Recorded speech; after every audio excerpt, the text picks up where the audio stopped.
All right, and we are live. For the people watching the recording later on, please go ahead and skip 2 minutes to the front. There's always going to be a little bit of technical stuff happening in the beginning of the lives, so please go ahead and just skip forward. In the reels, you'll have that function to just jump forward, which makes your life a lot easier. A minute, and then we're going to go over his journey, where he started, where he's at, where he's going, and then obviously the important bits. What did he learn, and what can we learn from his journey? So, we're gonna get all the technical bits done.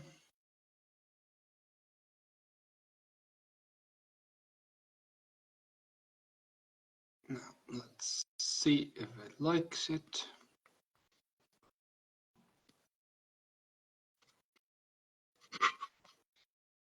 It is always the same. Jari, I assume you're watching. I also send you an invite. Maybe you can accept the invite.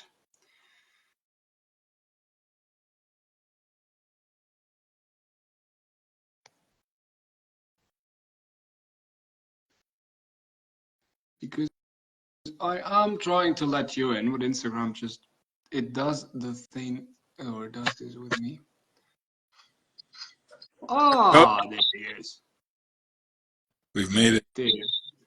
Yes, we made it. We You made hear me it. well? Sounds good. Picture's Perfect. good. I always make the joke. It's like looking in the mirror, but unfortunately not. Unfortunately, I don't Well, have we your roughly have the same haircut, so that's exactly right. We're both bald, but I don't have your natural tan. I'm a white, like properly pale in comparison. You doing okay? yeah, man. Thank you for asking. Just had dinner, so I'm chilling out. Yeah. Likewise. Easy way to end the Monday evening, right? Or do you have anything planned after this? Well, so I'm preparing for my trip to Morocco, but that's it. Nothing else. Just the Also, packing. yeah. Well, then I guess we dive right into it. I'm Right. going to introduce you real quick to the people because officially we're on my Instagram, right? Yeah. So for the people watching this later on, this is Jari. I met Jari about a year ago at this where CrossFit coaches in the Netherlands get together, exchange ideas, train together. That's where we met, and then we stayed in contact. We started working together.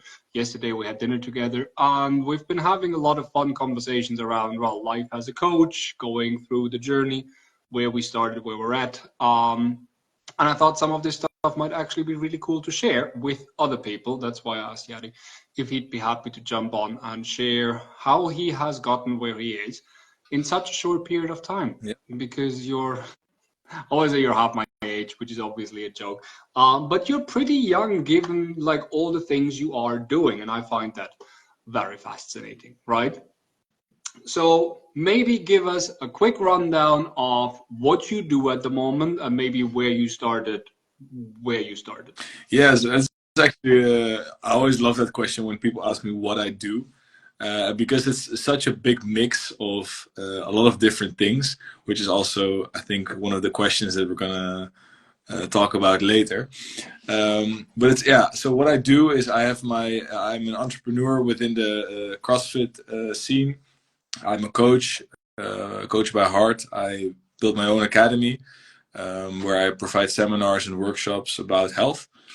I'm a mentor for coaches. I am a strength and conditioning trainer for the Rugby Academy of Southwest Netherlands.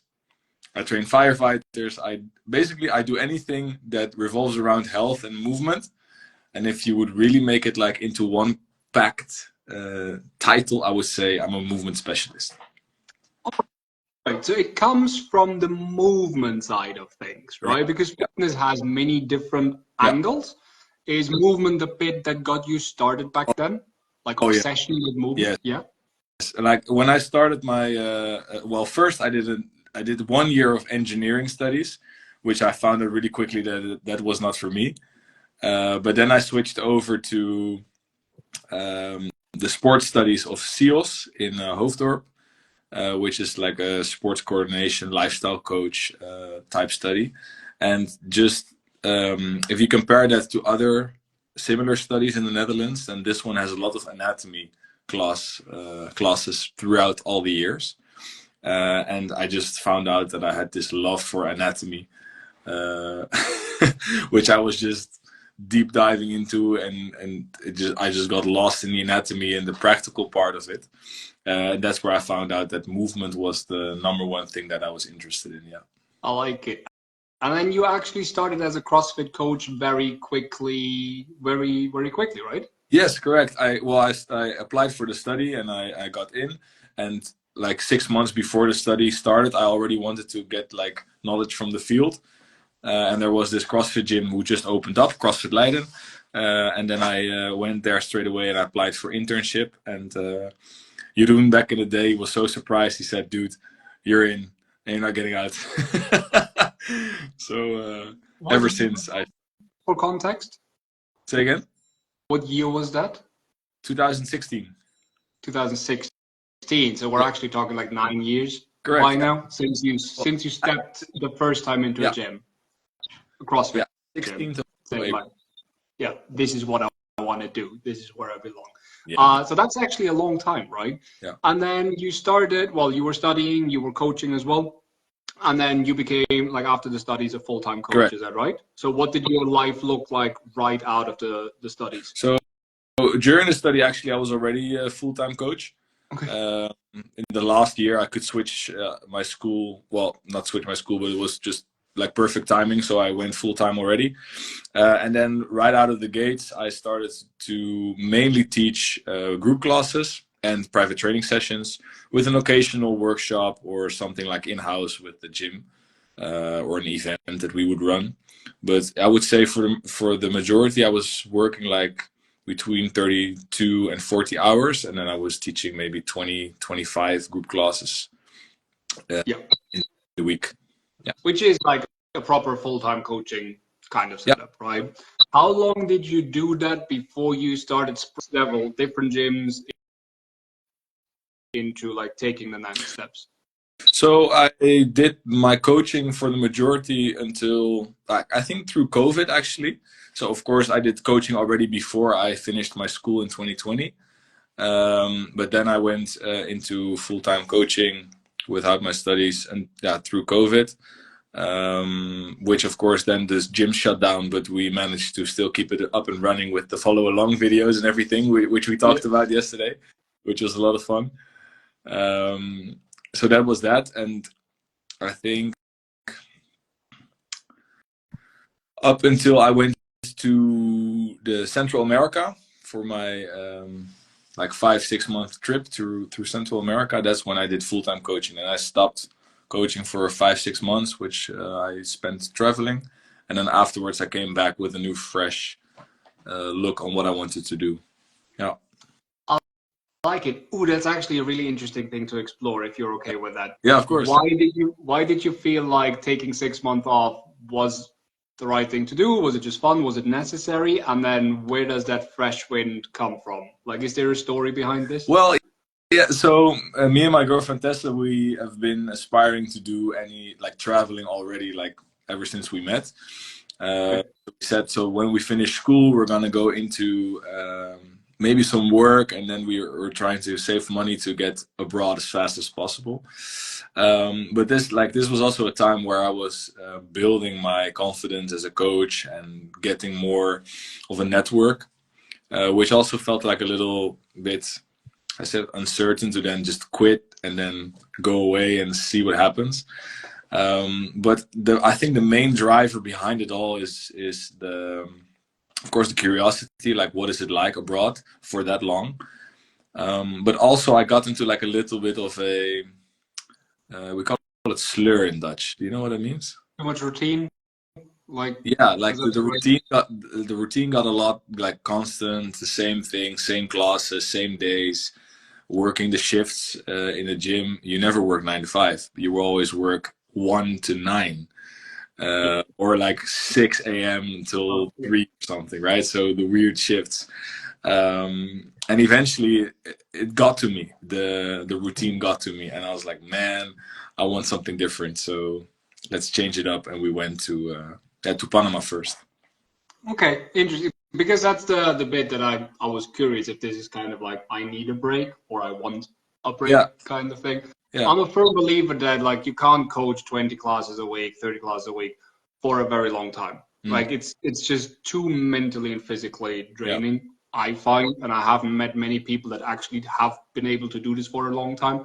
But I do believe that also we shouldn't have part-time coaches that do something not fitness related yeah, outside of the part-time coaching, right? right, Which is why I'm such a big fan of doing group classes, personal training, nutrition, doing some online stuff, right? And having it kind of set yeah. up. So you came back from traveling saying, okay, fresh mind, fresh slate, let's go and do something. How did you make the step from being a coach to being a coach's coach? I think it was like part of a big part of my own interest, or like my need to explore my skills within coaching, and also the need in the gym.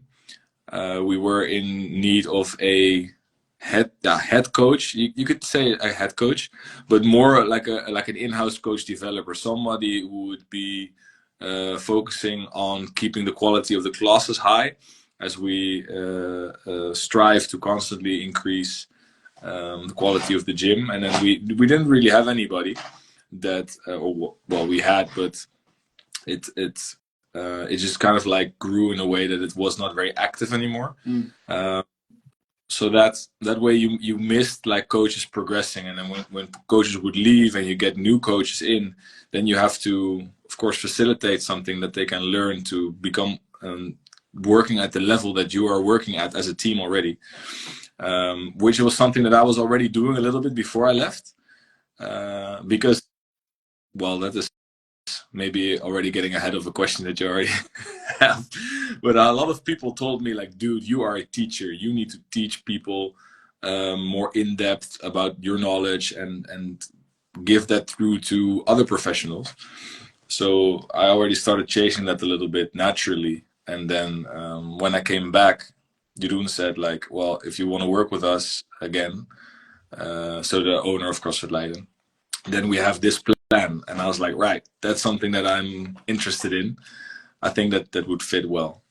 I I like it. It's the you didn't ask for it, but it kind of came your way, but you could do it because you were ready for it. Yes. Like you had the skills, you had the calling, people thought you should be doing this anyways, Yeah.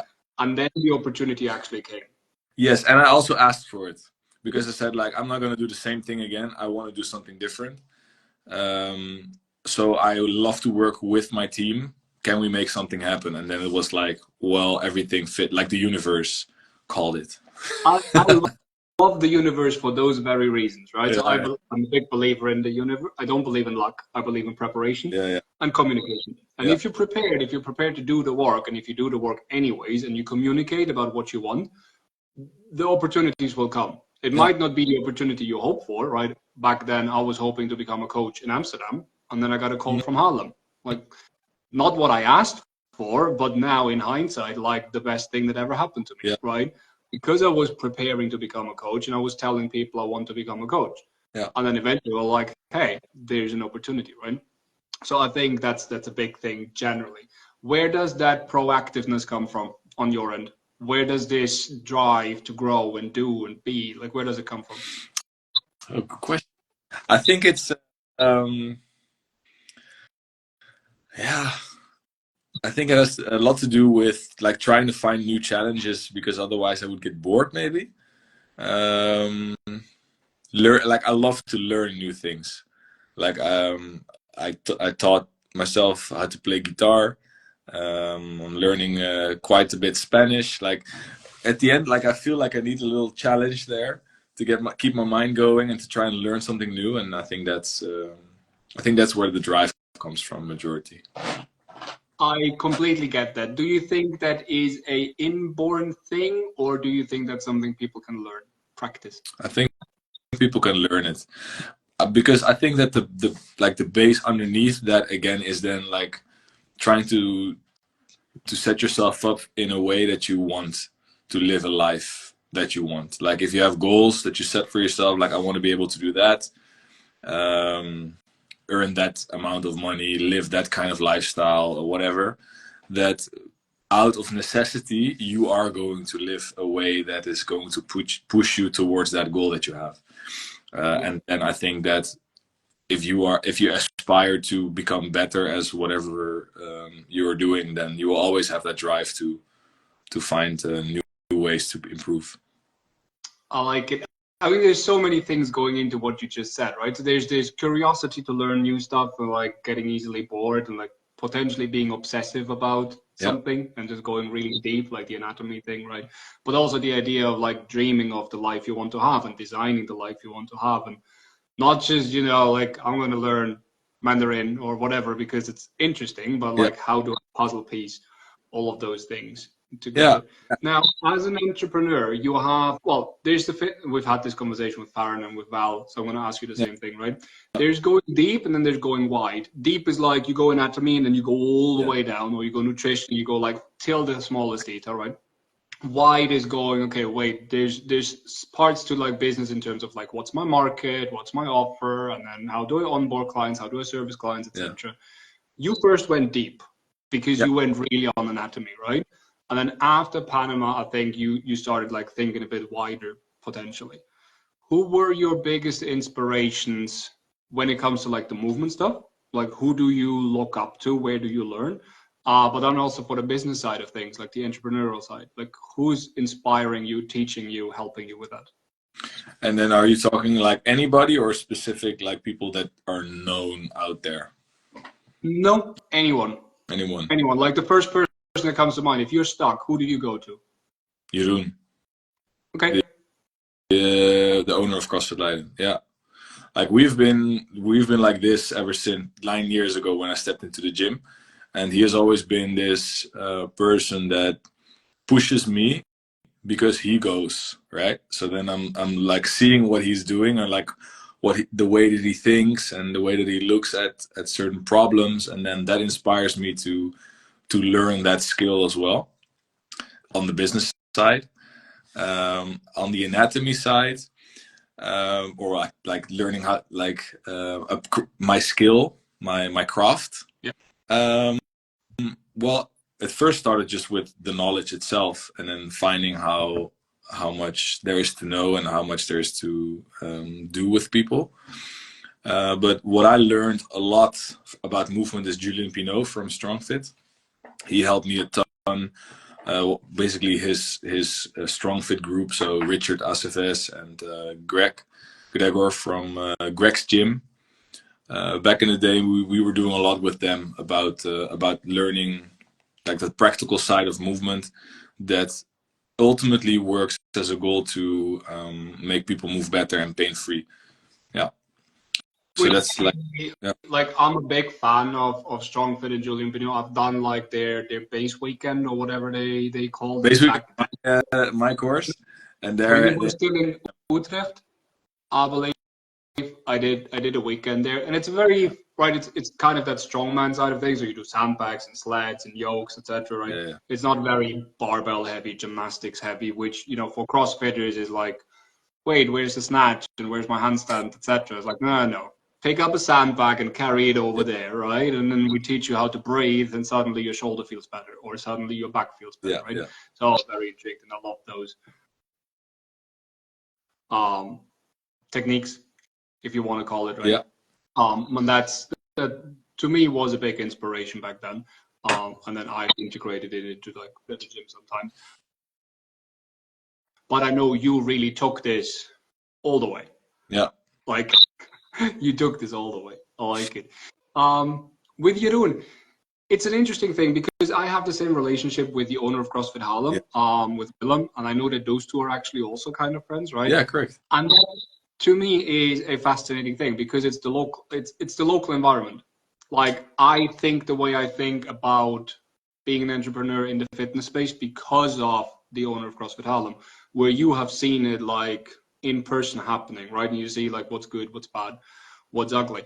For people that don't have that, where would you send them? Because you and me are fortunate, right? We've seen it live. We can ask people, like we can ask the guys, like, hey, can you help me with this, etc. Do you have anyone who are like, look, that person on YouTube, Instagram, buy this book, whatever? Yeah, it's with the moment that you started to talk about like the environment, I think that there is not really like one or two or three top gurus that you would need to go to, as it's like a like the way you get shaped is never really because of one person. It's more like the surroundings of that person that create whatever you want to do, right? So you don't help me a ton, but because you don't created an environment around him which I was in, I could learn from so many different people. So what I would highly recommend for anybody that is not as fortunate maybe as us is to look for like a mentor close by or in an area where you can work with that person within their network. Anybody that can be inspiring to you. For example, one of my close buddies from my studies, Bart van Sase, he is building his own personal training studio, and he has a couple of his clients. They are entrepreneurs as well, but very successful ones. And what he did was, all right, I want to learn business from you, my client. And what you can do is you can train for free with me in private training, whatever. And then they often had like a session where the entrepreneur would help Bart to become more successful within his business. So I think there's so much to learn in your local surroundings, more than you think. So I would recommend people to first look around you and see what is around you, and then learn there before you go into one of these big shots on YouTube. But if I would need to point someone out, I would say Alex Hormozy. From the entrepreneurial side of things. Correct. Obviously. Yes. Right. He's also like my favorite to send people to, simply because, well, he's entrepreneurial, but he does it from the fitness perspective. Because there's many entrepreneurial coaches, right? But then they're teaching you how to do real estate, how to do insurance. Like, it doesn't click, right? But I feel like Alex, because he comes from that fitness background, it kind of clicks, right? He talks about gym coaches like about him is that he, yes, he is very much fitness orientated, but if you consume more of his content, then you will see that he actually implements so many of his principles in a lot of different niches that again are super successful. So then it's not really about, oh, he's a fitness guy, so I only have to listen to him because of the fitness. Like if you in any form of business, like the principles that he uses, I mean, very successful. 100%. But Yeah. so not but because he's using oftentimes a gym example, right? Yeah. So you have concepts, and the concepts are the same. I don't care what you're doing, right? The concept is the same. There's people, they have problems, you need to solve them, you need to charge accordingly, etc., right? But because every time he makes an example, he's using weight loss. Yeah. I'm like, oh yeah, that's I've done that. I've seen that. Yeah. I've seen what my clients have said, what my clients wanted to hear, what they expected from me, right? So it just makes it easy to grasp those concepts in the beginning. But going back to environment, I think this is a really important one, to start local if you can, right? So if I'm imagining I live in a tiny village somewhere in the middle of nowhere and I have no one around me, it might be the only way to like kind of do it online. Of course. But I do believe like being in an environment where you have those people is key. And in the beginning, you're not gonna like, you're not gonna go and say like, hey, pay me for being here. You're gonna say like, can I please just watch? Can I mop the floor? Can I just, hang out here and just see how you guys do stuff and learn? And then once you outgrow that, you need to find a new group, wherever the group might come from, right? So what would be for you, because I'm just jumping to the next questions here, but like biggest learnings, something where you go, that's the biggest mindset shift you went through over the last 3 to 5 years, something that clicked. On the like entrepreneurial side, or more on I went from a coach to entrepreneur? Oh, isn't that? Yeah, like I have a couple of things in my head. Okay. Because when you're asking like what is the biggest lesson you learned when you were in an entrepreneur phase, or still am, or one of the biggest lessons that you learned from going from being employed as a coach and then making the step, like such a big lesson for me if I want to put it more towards where I'm at now, is that doing something that you are good at, like the moment that you find that and keep that as your core and keep working on that as your maybe core business or whatever, and then keep perfecting that, work on that niche, work on whatever you're doing to make that really good.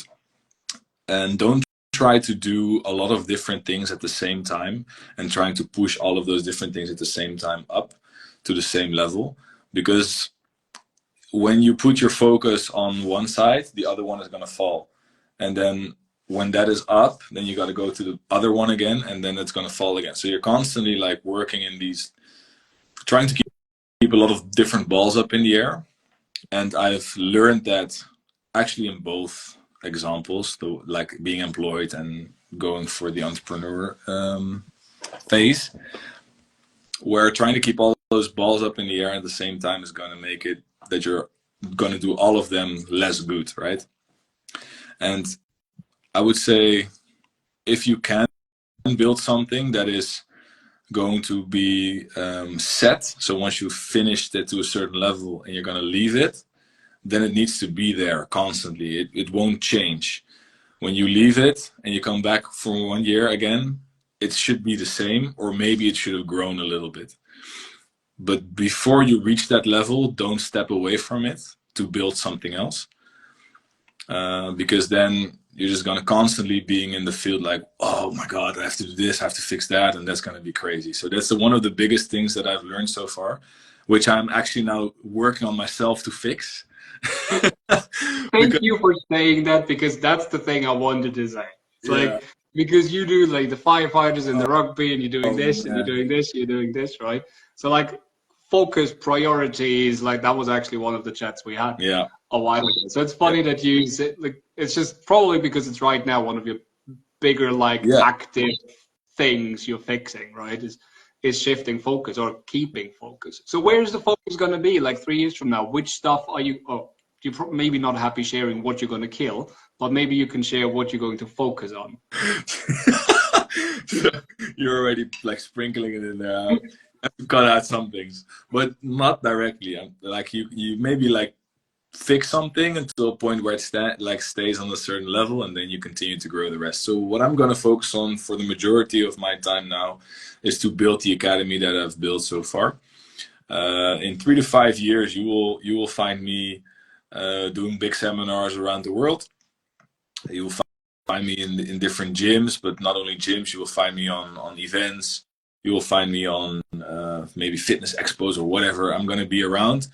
Where you will find me help people move better and move pain-free and breathe better, live more fulfilling lives that way.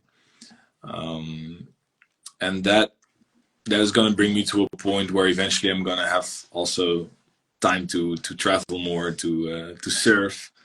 So yeah, my main focus is going to be on building the academy and building it to such a way that I'm going to have a good time. Now, for those that don't know you, what's the academy in 60 seconds? Yeah, so the academy is an online environment now, which also provides live seminars about movement principles that I use in the field to make people move better and pain-free. In addition to that, now I'm also doing a lot of workshops for different companies and institutes. For example, last month I went to the University of Bern. 2 weeks ago, last week, I went to the European Space Agency to do workshops there. So yeah, I'm doing live seminars, live workshops about movement and health and breathing. So movement and health and breathing. You gotta do it all, right? You can't just do one. Yeah.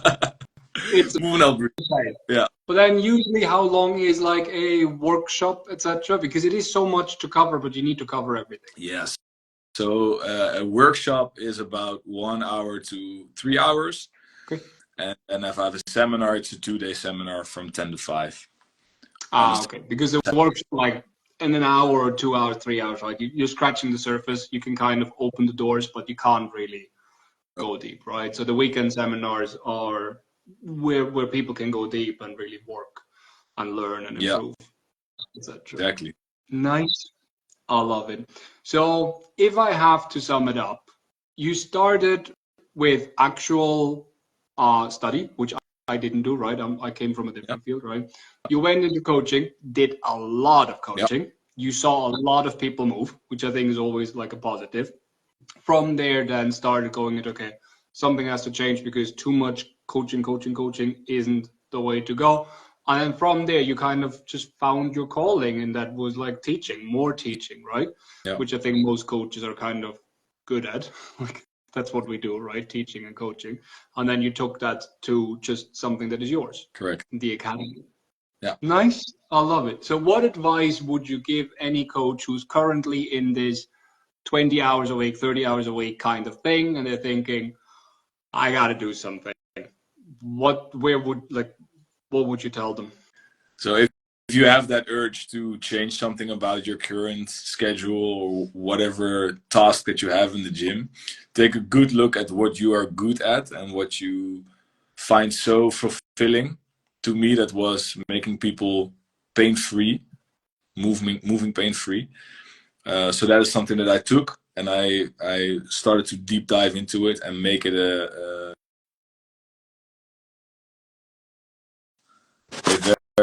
you still hear me? Now again. Perfect. Now again. And make it a very oh shit. The earthquake. Yeah. To take that one thing that you are so good at. Maybe it's gymnastics. Maybe it's Olympic weightlifting, as we're talking CrossFit coaches. Maybe it's this. Maybe this is the shared passion of making people move pain free. When you find that, like make it into like a service or a product that you start to build and tell to people like, hey, this is something that I do on the side. Like, would you be interested? Tell like people around you, friends around you, if they want to try it out, and if they all find it very cool and fun, then you get word of mouth going, and then you will find a snowball effect. It will just go.